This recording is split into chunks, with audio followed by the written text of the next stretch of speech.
ఏకాదశి రోజు ఎందుకు అన్నం తినకూడదు? అన్నము పోయి పరబ్రహ్మని అడిగిందిట.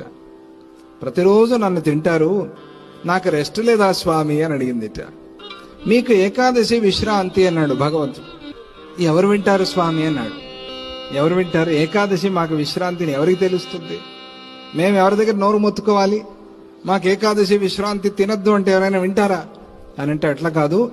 ఈ రోజు నుంచి ఒక నియమము, ఏకాదశి తిథి రోజు సమస్త పాపాలు వచ్చి అన్నాన్ని ఆశ్రయించి ఉంటాయి.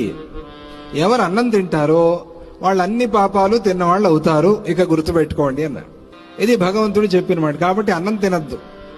ఫలము క్షీరము మంచిది, దాంతో ఉండటానికి అవ్వట్లేదు అంటే ఎంతో కొంత పలహారంతో నడిపించండి.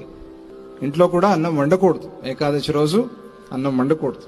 పిల్లలు రోగులు ఉన్నప్పుడు తప్పని స్థితిలో వాళ్ళ కోసం అంతే తప్ప పెద్దల కోసం కాదు.